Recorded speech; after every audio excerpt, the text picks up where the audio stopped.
Awesome. So look, if you've got your Bible with you, and I hope you do, we're going to be in James chapter 4 tonight. James chapter 4. And just so we're aware, none of what I just said counts as my sermon preaching time, because otherwise this will be far too long of a sermon. But tonight we're jumping into message 10 of a 13-part series in the book of James that, as I say, officially is called Faith That Does, but unofficially we've called it a loving punch in the stomach. And look, I'll be the first to admit, the book of James has been a little bit intense. Has anyone else found this series like really, really convicting and hard in like all the right ways? Yes, I see those hands. Awesome. And look, it's just who James is. Like James is this blue collar, rough around the edges preacher, and so he just has his way with words where he just says it. He doesn't try and mess around and build up. He just says, no, this is what you need to know, and it comes across a little bit abrasive at times. And you add on top of that, he's the half brother of Jesus, and so he just says truth, and he says it as it needs to be received. And look, honestly, if you think it's a difficult series to listen to, just try preaching it every week. It's intense from our end as well. But all that to say, tonight's message is hopefully going to be a little bit lighter, because all James is talking about in this section of Scripture is presumption, arrogance, and sin in the way that you and I plan out our lives. So just a light, fluffy, easy message to listen to. No, in all honesty, I really love this section of Scripture, and it lands in a really personal place for me, and I just want to encourage you, and by the time we get to the end of this sermon, I'm hoping it lands in a really good place for you. In fact, just to give you the summary of where we're trying to get to by the end of tonight, this is my goal for each and every one of you. My goal is that by the end of the night, you would have in some way have surrendered your plans and your ambitions for your life, and instead you would have stepped into the abundant life that God has for you. So that's what we're trying to get to. That is our goal for tonight's message. All right, James chapter 4, verse 13. Come now, you who say. All right, so stop really quick. Don't read ahead. I just want to talk about this really quickly. So what you need to understand is James is about to say a whole bunch of stuff. And again, what he's going to do is he's going to tell us off for our arrogance and our presumption in the way we're living our lives and the way we plan what we're going to do. That he's going to say we're arrogant, full of sin, and we are presumptuous. So what I don't want you to do is read the words that I just said in like this loving pastoral tone, because I don't think that's what James is doing here. This isn't a warm invitation to listen to what he says. This is James being James. So again, intense, abrupt, and curt. In fact, listen here might be a better translation of what James is actually saying. So James goes, listen here, boys. You who say today or tomorrow, we will go into such and such a town and spend a year there and trade and make a profit. And James is saying, if you do this, you are arrogant and proud and presumptuous. Now, I'll be on first reading it, even with the tone shift, it doesn't sound that bad, right? Like, it's hard to work out what James is pulling apart as an especially bad thing that you and I are doing and how we're living our lives. So, well, what's going on? So we've actually seen this a couple times in the book of James. That James has sort of this literary technique where what he does is he takes a really specific statement and he applies it in a really specific way to a specific group of people.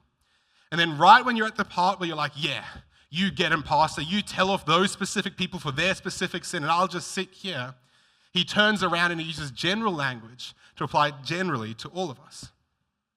And so what most commentators agree is happening here is that on the surface, James is talking to sort of Christian business people. And he's telling them off for their presumption in the way they're planning their business ventures. That he's telling them off for the fact that they're greedy and that they're focused on money and they just know exactly what's going to happen, and so God has to give them what they want. And look, to some extent, James is doing that. And so if you're here tonight and you're like a business mogul, and you've got thousands and millions of dollars in shares and a business portfolio, and you're currently making your plan for the next financial year, and it's all about you and your greed and what you can get out of it, you need to repent tonight. But for the rest of us, what we need to understand is James is applying this verse to us as well. And what he's saying is, look, if God cares about how jealous, greedy people make their plans, then do you not think he'll also care about how you and I make our plans in our lives? If God has an interest in the way that those sort of people decide how they're going to live their lives and where they're going to put their focus and their energy and their attention, Do you not think he cares about the plans that you and I make in our lives as well?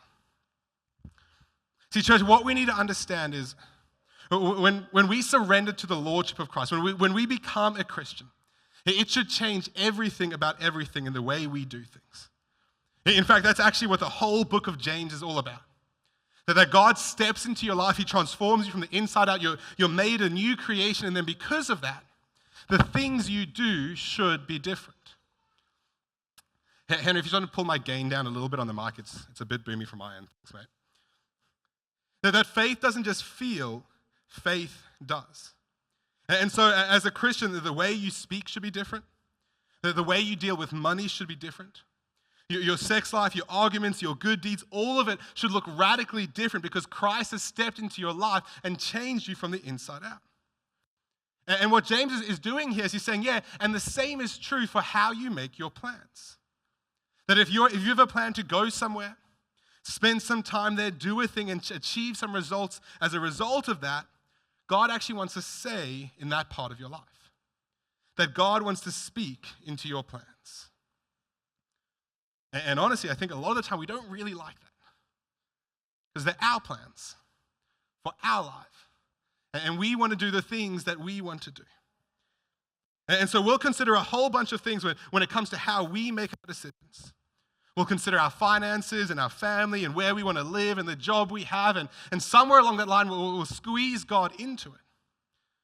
But at the end of the day, God wants to be Lord of all of our life and all of our plans, not just some of it. And so what James is going to do, and it's going to be sort of be the bulk of tonight's message, is he's going to spend some time just showing us how anything less than full surrender of our plan to God's will, again, it is arrogant, presumptuous, and short-sighted. And above and beyond that, it will not work if you actually try to live life according to that plan. So he says, verse 13, "Come now, you who say, today or tomorrow we will go into such and such a town and spend a year there and trade and make a profit." And verse 14, "Yet you do not know what tomorrow will bring." You do not know what tomorrow will bring. That the first reason James gives us as to why our plans aren't going to work and why they're arrogant is because at the end of the day, life is uncertain. I mean, show of hands, who is here right now is exactly where they thought they would be 5 years ago? So in 2020, when you sat down and you did your 5-year plan, who knew that you would end up in the current job you're doing right now, living in the exact house you're living right now, married or dating the exact person you're with right now, just living life the way you are right now? Has anyone got like a perfect 5-year plan? No, me neither. In fact, if I can just scare you about how much God can change your plan, you know where I was 5 years ago? I was single, working a different job that was not ministry. I hadn't been baptized yet. I hadn't done any practical ministry whatsoever. And Liz, my now wife, she was living over 1,000 kilometers away in a completely different state. And yet you fast forward over the course of those 5 years as my plans were wrecked again and again and again. What happened is I left behind a job that I loved. I stepped full-time into ministry. I got engaged, got married. We've had 2 kids now. We've just bought our first home. And in a couple of months' time, we're going to be planting a new church. The church, God has no problems with completely messing our plans up. And honestly, I hope your life hasn't been as chaotic as mine has for the last 5 years, but at the end of the day, life is uncertain. We don't know what tomorrow is going to hold. In fact, if you did, you would be a millionaire. That if all you knew was 5 seconds into the future, you would just have more money than you could possibly know what to do with. That if all you could see was 5 seconds into the future, you could go do stock trading and options and puts and calls and all those sort of things and you'd never lose. Or honestly, you could just go to the casino and they could spin the ball around and right before it gets to the end, you just go all on black or all on red and you would leave the space exponentially richer than when you came into it. And yet, church, based on the fact that no one here is single-handedly sort of funding our church plant, I don't think that is the case for anyone in this room. The church, we do not know what tomorrow holds. And yet, if we're honest, I think a lot of the time we act like we do. So we sit down and we do our dream boards. We build our 1, 3, 5, 10-year plans for our lives. We map out what suburb we're going to live in so that we can be into the exact right school catchment zone so our kids that don't exist yet can go to that school. And we plan it all out. I mean, is anyone here right now planning for retirement like that's still 30 years in the future?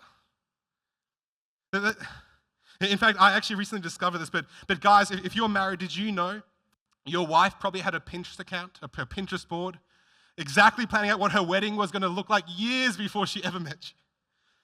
But church, we live our lives like we know what the future is going to hold.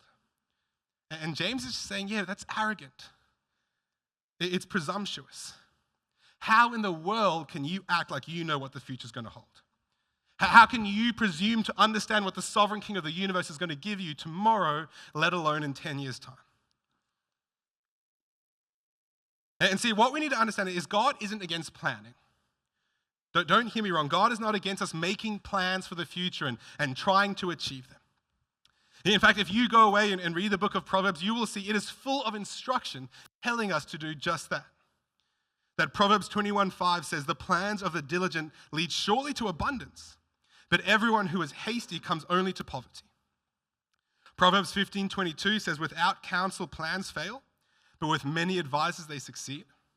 And Proverbs 24:27 says, prepare your work outside, get everything ready for yourself in the field, and after that, build your house. In fact, if you jump to the New Testament, even Jesus says that if you're sitting down and you want to build a tower, you plan that thing out. You work out how many bricks you need, you work out how many labors you need, and how much it's going to cost you, and you do all of that before you begin building that tower. Honestly, if you're here tonight, church, and you don't have a plan for your life, you should. That you should have a budget for your finances. You should know where your money's going and where every dollar is going to be spent. You should have a vision for your family and a plan for the education and health and co-curricular activities. You should have goals for your career and spaces you want to be at different points in your life. Yes, and amen to all of that. That God isn't against planning, church. He's against presumption. He's against us looking at the future and says, yeah, I know that's going to happen. I'm going to make it happen that way. And look, I'll just explain how this plays out in most of our lives, and let's make it all about me, and I'll throw myself under the bus. If you want to join me down there, you can. But I'm a planner, right? So I've got Excel spreadsheets and budgets and dashboards and like 7 different color-coded calendars, so I know exactly what's going on in my life. Is anyone else a planner? Anyone else just like live by like the seat of your pants? Okay, not too many, but what tends to happen is God like puts those people together and they get married and they deal with that all their lives, but sermon for a different day. But so I'll do all of that. I'll make my dashboards, I'll have a vision statement for my life and prophetic words for the year, and I'll do all of this stuff. And honestly, a lot of the time what I don't do while I'm building that all out is I don't invite God into it. Like I'm making a calendar and it looks great and my time slots are full the whole day, every week.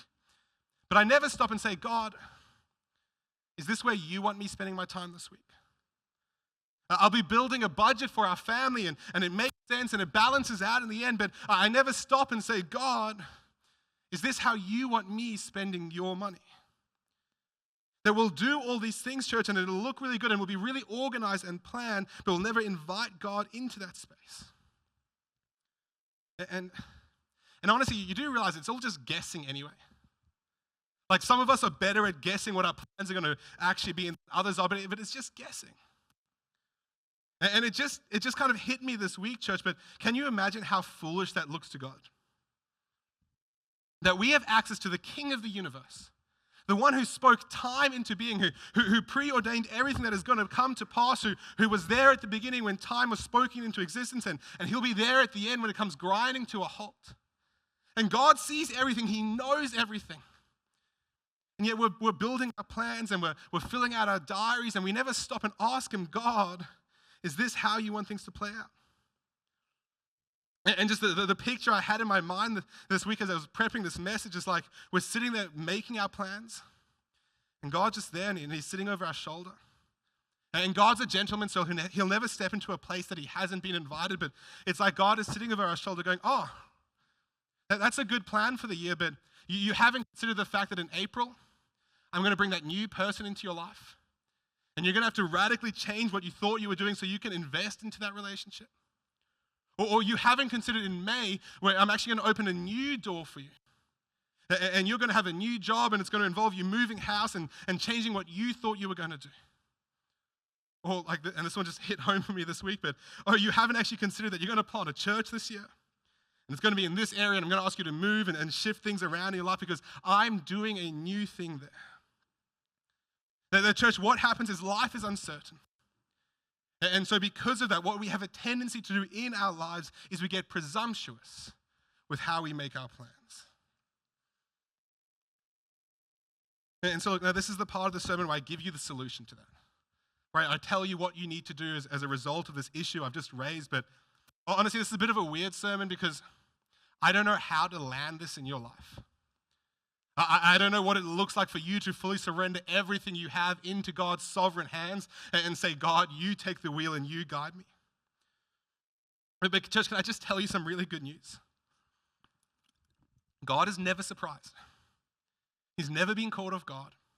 That what has never happened is God has been sitting up in heaven and he's gone, oh no, I didn't see that coming. That again, God sees the whole time and he knows the end from the beginning.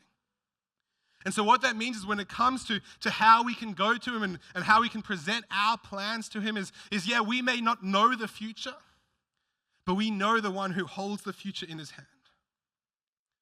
And so again, I don't know how this needs to land in your life, but honestly, church, what would it mean if before you made any plans this year, big or small, you simply went to God first and said, God, what do you want to do in this space? What would it look like if you just held up your plans to God and said, God, what is your plan for my family this year? God, how do you want me to be spending my time and my energy and my money this month? And then actually we stop and give him time and space to speak into that church. And look, again, we could get practical here if we really wanted to. And I could talk about the fact that you should pray and you should seek godly counsel and filter everything through the truth of Scripture. But church, the fact of the matter is, if we want any hope in this uncertain life, we need to go to God in our planning. That yes, life is uncertain. But instead of that building presumption in our lives, it should create a sense of humility. That the way it comes to how you and I make our planning is we should be humble in our planning.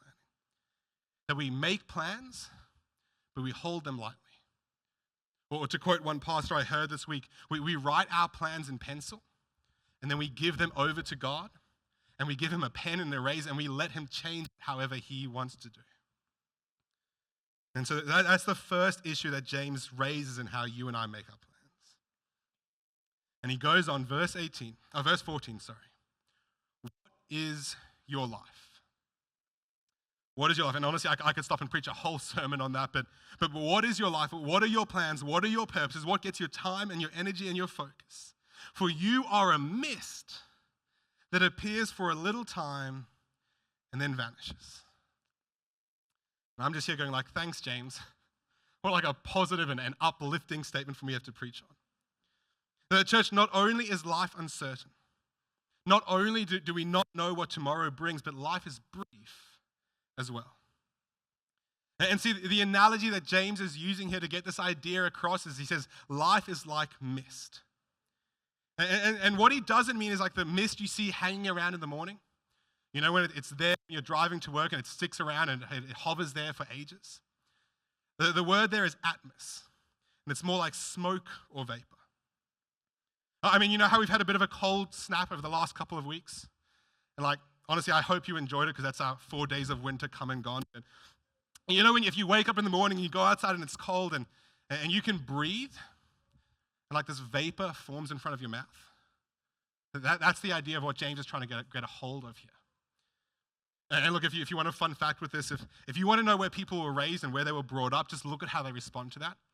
Because everyone from New South Wales and Victoria, they're so used to it, they're breathing and the vapor's going, they're just walking through it. And everyone from Queensland's going, look at it, look at it. We only get it a couple times a year, but that's the idea. That James is saying life is like that. It's like the breath that escapes your mouth on a cold morning. It's vapor. It's insubstantial. It's transitory. It's fleeting. If you're not paying attention, it'll be gone before you even had a chance to notice it.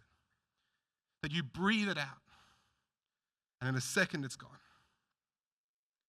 In fact, if you just want another analogy to get this idea across, if you go to any cemetery in the world, regardless of where in the world it is and what sort of background people come from, you can go and you can find any gravestone. And it can be a rich person or a poor person. It can be a person from a Christian background or a Muslim background, and you'll find the same thing on every single gravestone. There'll be a name and some sort of comment about the sort of person they were, like Joe Blogg, good bloke. And then underneath that, there'll be two numbers. The year they were born and the year they died. And between those two numbers is a dash. And James is just saying, yeah, that's your life. That little dash. It's a moment. It's a flicker, and then it's gone. And see, the reason I think James is bringing that idea up isn't because he's like depressed and needs to see a counselor. I think James has an insight here into how you and I make our plans.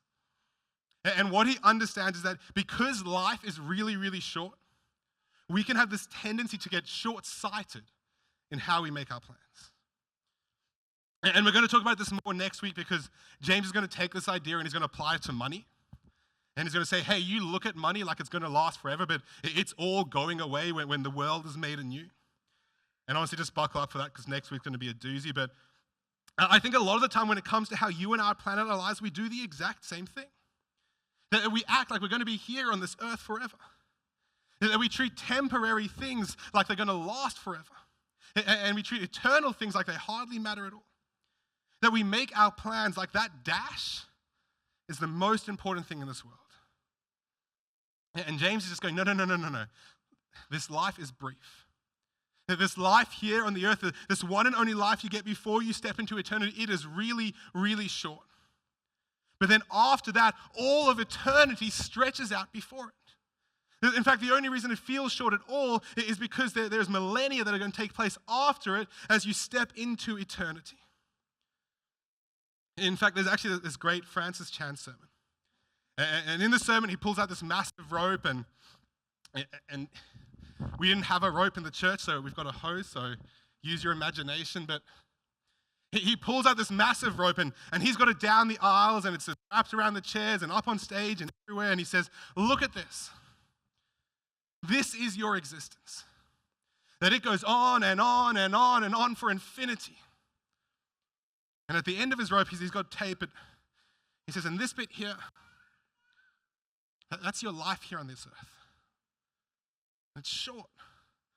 And it's a moment. It's mist. It's vapor. And you compare it to everything else. And it's really, really brief. And see, what we have a tendency to do is we look at this massive rope, and instead we focus in on this tiny little bit here. And we say, yeah, this is all that matters. This is where I'll put my time and my energy and my focus, and I'll spend all my money making this bit here really comfortable and really just enjoyable. And so what we do is we go like, okay, I'm at school right now. So I need to work really, really hard. And I'll study and I'll make plans and I'll just work and work and work because if I get really good grades at school, I can go to a good university. And so we do that and we work and then there's graduation ceremony, everyone gets a medal and an award and we're like, okay, I've moved here. Like, okay, I'm at uni now. And it's the same thing, I need to work really, really hard. Because if I get a good grades at uni, I can get a good job and I can make lots and lots of money. So we work and we make plans and we strive and we strive and we strive and we finally graduate uni and we get a slightly lower GPA than we wanted, but it's like, it's okay, C's equal degrees, we get a job and we're like, okay, I'm here now. Same thing. Okay, well, I need to find a girl, we need to get married, I need to start working and saving up for a mortgage, and so we work and we plan and we work and we plan and we work and we plan and we finally save up enough that we can get a mortgage. And then you move into a house and you're like, okay, I'm here now, and then you're like, oh no, now I have to pay off this mortgage. And so you work even harder, and you plan, and you work, and you plan, and you work, and you start making plans about the holidays you need to go on, and the renovations that need to take place, and the cars you need to buy, and it's work and plan, and we get to the middle here. And from this point on, it's like, okay, I need to get ready for retirement. And so we start making plans for the end, like this little bit down here. And you know, we're like, it's okay, I'll work really hard, and when we get there, it'll be okay because I can play golf all day, and we can go on trips, and we can drive an RV up and down the coast, and we spend all our time and energy making this tiny little bit at the end, as comfortable as we possibly can. And honestly, I think sometimes the angels in heaven are just looking at us, going like, do you not see the rest of the rope? Do you not see how everything that comes after is so much more important than what is happening here in this little bit? And yet we get short-sighted, church. And we spend all our time and energy making this bit the most important. And the crazy thing is what the Bible tells us is how we spend this life here, it is going to affect how all of this plays out. And look, again, this is kind of hard for me to land specifically in your life, but church, what would it look like if you made your plans with all of that in mind rather than this little bit at the end? Or what would it look like if the way you spent your time and your energy and your money and your focus was all fixated on that bit there as opposed to the little bit at the end we're living in right now? Because you know what we get to bring into eternity? You know what makes it from this side of the rope to the rest of it? 3 things. The people we bring with us, the praise we give God, and the good works we perform. Nothing else, church. So why would we make the focus of our lives on anything except those 3 things? And look, I'll be careful because God is not afraid of you making money. And we'll talk about the pitfalls of money next week, but he's not afraid of you working really hard and getting a good income and doing all those things. God is not afraid of you working hard at uni and school to get good grades and having a mortgage and going on holidays. Not at all. God is not afraid of you living life. In fact, you should. You should enjoy that little brass bit on the pipe. That Christians should be some of the most hardworking, successful, wealthy people on the planet. Because we just do it right. And we don't lie, and we don't steal, and we don't cheat, and we just honor God with the work of our hands. And so we should work hard, yes. And honestly, Christians should enjoy that part of life more than everyone else as well. Because our satisfaction doesn't end with just the stuff of this world. And so when we eat like a steak, medium rare, like Jesus would have liked it, wrapped in bacon for the glory of God, Christians should enjoy that more than everyone else. Because we can look at that and we can enjoy it, and then we can turn our attention to God and say, praise God, all that was within me, sing praises to your name for the steak and the pork, because it is amazing. The church, God does not have a problem with us living life. What God has a problem with is when we live this life thinking that this life is all that there is. Yes, church, life is brief. Life is short. But instead of focusing on what we have in the here and now, we should make our plans with eternity in mind.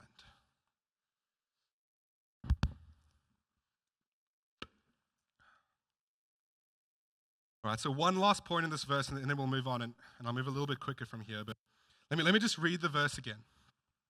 Verse 14. What is your life?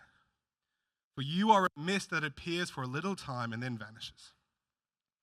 See, there's something James is doing here that if you're not aware of it, you'll miss it, and it's actually really, really important, because what James is trying to do is he's trying to pull his very Jewish audience back into a book of the Old Testament called the book of Ecclesiastes. And see, the book of Ecclesiastes was written by this guy called King Solomon.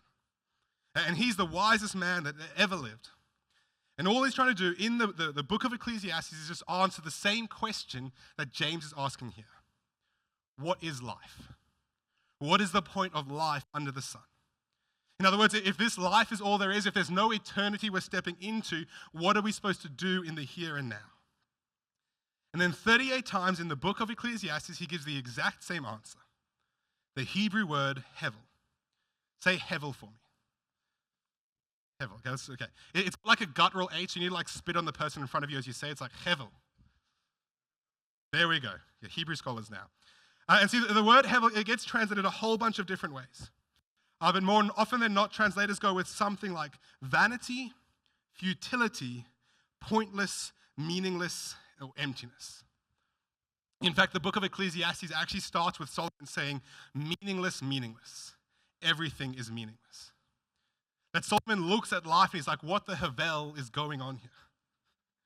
Sorry, I had to do that. It was a good one. But the interesting thing with the word havel is it's actually, meaningless is like an interpretive translation, because the word in and of itself just means smoke, vapor, or mist. It's the exact same idea that James is trying to pull out here. And so just like James, Solomon looks at life and he says, all of it's smoke. All of it's just hevel, it's mist, it's vapor, it's uncertain, it's random, it's confusing. It takes one shape and then before you know it, it takes another. You try and grab a hold of it and it just slips through your fingers. And see, what I think both James and Solomon are trying to do is they use this word picture because what they need you to understand, church, is yes, life is uncertain. Yes, life is brief, but life is also uncontrollable. That not only do we lack any knowledge of the future, but at the end of the day, we lack the power to do anything about it at all. And see, again, there's a problem with that. Because what I've seen in my life, and I'll just throw myself under the bus again, and you can join me there, but what I've seen in my life is I look at how uncontrollable the world seems and how like out of control everything is. And there's just this thing inside of me that bubbles up and says, no, I have to control it anyway. And so what we do is we try and grab onto what we can and control what we can. And at the end of the day, all that means is we end up controlling all the wrong things. That we can't determine what tomorrow will bring. So we do everything we can to control the amount of wealth and comfort and security and reputation and approval and religion we have in the life right now. And we go, well, if I just control this thing I can hold on to now, then I'll be okay when the future comes. And I'm telling you, church, it's all still hevel. In fact, what happens in the book of Ecclesiastes is Solomon goes away and he does this. That he lives life according to the way the world says he's supposed to live life. And he chases all his dreams and he chases all his goals and he gets to the end of the book and he's like, I did it. I achieved everything I set out to achieve. That I went away and I studied and I became the wisest man the world has ever known. I sought after power and amassed armies and kingdoms and slaves and they all bowed down to me and they obeyed my every order. I amassed wealth, the likes of which the world has never seen. Gold was as dirt to me, silver as sand. And I worked really hard and I built these amazing things. Gardens and towers, monuments that declared to the world my glory and that would last to the end of time. Church, he does everything he possibly can. He grabs a hold of everything in life he can possibly grab a hold of. And he gets to the end of the book and he's just like, yeah, and none of it could satisfy. That despite all the knowledge he accrued, he still had questions at the end of the day. Despite his power and control of the world, death still remained something that he could not control. All his gold and wealth was going to be passed on to people who did not deserve it and did not understand it. His monuments and gardens, as amazing as they were, would fail and crumble like dust with the passing of time. And he looks at everything he's achieved. He says, well, I'm still going to die, and nothing I'm ever going to do is going to matter, and it's all just hevel. The church, regardless of how good your plans are, when you set them in motion in order to chase after vapor, when you grab after smoke and mist, all that will ever happen is it will just slip through your fingers. Church, can I just ask you, what would it look like if we just admitted we don't actually have control of this life, but the sovereign King of the universe does? What would it look like if we just admit that chasing after smoke and vapor will never satisfy, but chasing after the things of God will satisfy us more than we could ever ask, think, or imagine? Because that's exactly the conclusion that Solomon comes to. That he goes on this massive journey, he seeks after all of these things, and the end of Ecclesiastes finishes like this. He says, this is the end of the matter. All has been heard. So fear God and keep his commandments, for this is the whole duty of man. For God will bring every deed into judgment with every secret thing, whether good or evil. That what both Solomon and James do is they turn to us and they say, look, you can seek after the stuff of this world. You can pursue the things that everyone else is chasing after, but it will not satisfy you. That God's plans for us, church, are so much better than our own. The things He can control are so much better than the broken things we can't. That yes, life is uncontrollable. But instead of chasing after missed, church, we need to surrender our plans to God. And so James finishes off in verse 15. He says, instead. So instead of presumption, instead of being short-sighted, instead of trying to control all the wrong things, you ought to say, if the Lord wills, we will live and do this or that. He says you need to live your life with this mentality of just saying, if the Lord wills. And what James doesn't mean here is you need to add that actual phrase at the end of all your statements about the future. Like, please don't go around saying, tomorrow I'm going to work, if the Lord wills. We're having bacon and eggs for breakfast, if the Lord wills. I don't think that's what James is after here. What I think James is trying to say is, yes, make plans, but invite God into that process. In fact, before you've ever even started making your plans, go to God and ask Him to speak into that space. Let Him be the one who writes the story of your life. Surrender all that you have to His control, because it will go better for you. See, church, the reason we can do this isn't because it makes a whole lot of sense. I mean, you read through the Bible, and there are countless people who surrender their lives to God, and I'm telling you, none of it made any sense to them in the moment. It isn't because God promises to give us a perfect picture for how our plans are going to play out. It's because God, at the end of the day, is faithful with our plans. The church, even though life is uncertain, there is one who knows what tomorrow brings. There is one who makes known the end from the beginning, from ancient times, what still is to come to pass. There is one to whom a day is like 1,000 years, and 1,000 years like a day. That even though life is brief, there is one who has existed for all of eternity. One who is the same yesterday, today, and tomorrow. The one who was and is to come, who was there when time was kicked into motion, and he'll be there at the end when it comes grinding to a halt. That church, even though life is uncontrollable, there is a sovereign King of the universe who holds all things together by the word of His power. And He, church, is working all things together for the good of those who love Him and have been called according to His purpose. And I'm telling you, if you take your plans for your life and you offer them up to God and say, God, would you just direct where you want me to go? God, would you tell me the things you want me to do and how you want me to spend my time and my money and my attention? God, would you just lead me? God will show up in that space again and again and again. And so James finishes this whole idea off, verse 16. And Jack, you can come up, make me sound a little bit holy as we finish it off. But he says this, as it is, you boast in your arrogance, and all such boasting is evil.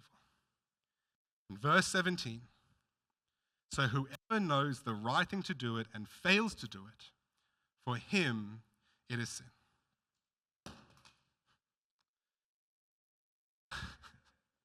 And look, I'm not going to lie, this feels like a really weird way for James to end this chapter.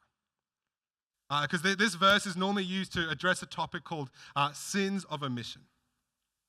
And it does talk into that space, and if you want to use it in that context, you can, but that's not really what James has been talking about in a general sense all throughout this passage. And so I thought long and hard and tried to work out, okay, how is James applying this idea to the plans that you and I make? And then I realized, James is James. He says what he means, and he means what he says. And so I just read it and said, oh, that's just what James means. That James goes so. In other words, in light of everything he's just talked about, in light of the fact that we are arrogant in how we make our plans, in light of the fact that we make our plans all about us and our goals and our purposes when they should be surrendered to God, because in light of all that, so whoever knows the right thing to do and doesn't do it, for him it is sin. See, church, I don't think that James is talking to a bunch of people who don't know that God is sovereign King of the universe. I don't think James is talking to a bunch of people who don't know that they're supposed to surrender their plans to God. He's talking to a bunch of people who keep on forgetting that. And honestly, tonight, I think it can be the exact same thing in our hearts as well. Like, from an informational perspective, I've told you nothing really new.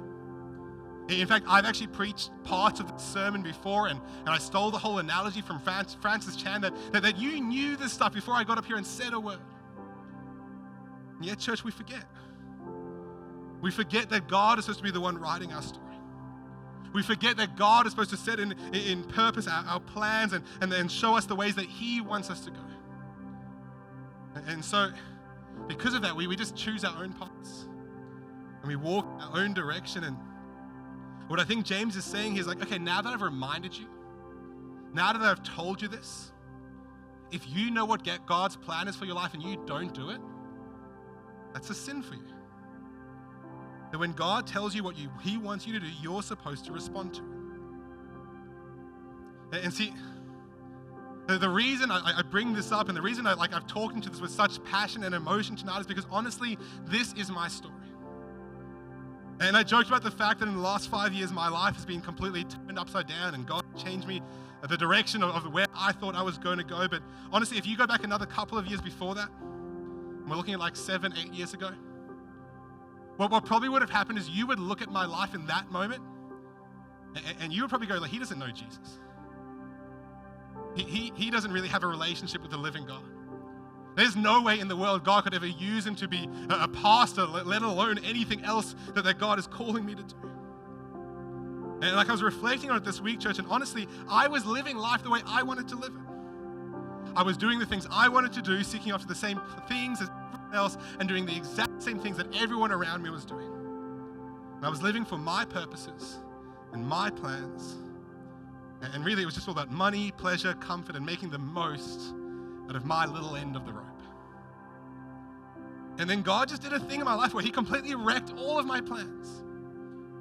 And like, for the sake of time, I'm not going to go through it all, but it was like I had these moments again and again and again where God was just taking me to a place where I needed to make a real decision. And I was like, Liam, are you serious about your faith? Do you actually believe God is sovereign King of the universe? Do you actually believe He has a plan and a purpose for you and He wants you to walk in it? And it was like, God was just saying to me again and again, Liam, whose plans will you follow? My plans or yours? And so I don't know how, but I just started choosing God's plans over my own. And honestly, like, it was hard. Because choosing what God had for me meant it felt like losing control of my life. It looked like stepping up to volunteer and then eventually run a ministry I had no expertise in, let alone any time on my calendar to actually manage that thing. And yet I just said yes. And so the first time I ever entered into like a youth ministry space, I was running the thing. I'm like, what in the world do I do now? It was hard because it meant I had to stand up and tell my testimony here on this stage in order to get baptized. And honestly, I hated speaking publicly about my faith. I know, blows your mind away. It meant I had to step away from a job that I loved and had studied really hard to get into. And I kid you not, the day before I put in my resignation that I got promoted in that space. And like, it had really good career prospects for it, and it was really, really financially stable. But church, I had to trust God. I had to trust the plans that God had for me were better than the plans I had for myself. And so I just said yes. And I say all that not to make much of me. I don't like telling all about my story and making it look like I'm this amazing pastor. I don't want to do that at all. But what I want you to know, church, is that you do not know what hangs in the balance of whose plan you follow. Because I look at the life that I have now. I look at the plan that God had for me, and He didn't tell me how it was all going to play out, but I look at where I am now, and God's plan is so much better, church. It is so much better than anything I could have ever made or forced or strived in and of myself. And somehow, in the course of 5 years, I have a wife that I love. I have kids that I cherish. I have a ministry and purpose that is so much more meaningful than anything I'd ever done before I stepped into this role. And all of it was God's plan. And then above and beyond that, I've just got to see God show up again and again and again in ways that I wouldn't trade the world for. People that I've got to invest into their lives. And I've got to see them grown and discipled, and I've watched them step into life and ministry and marriage, and it's been amazing. There have been baptisms I've got to perform, people I've seen come to a saving understanding of Christ, and it's like, why in the world would I've ever chosen anything else when that was the plan God had for me? And church, the same is true for you as well. See, I'm not saying that God is calling you to drop everything and step into ministry. Or if that is his plan for you, like you should obey that, but I don't think that's what God is calling all of you to do. Church, what I'm saying is in those moments for me, when God said you can either walk along my plan or along your plan, it would have been sin for me to choose my plan.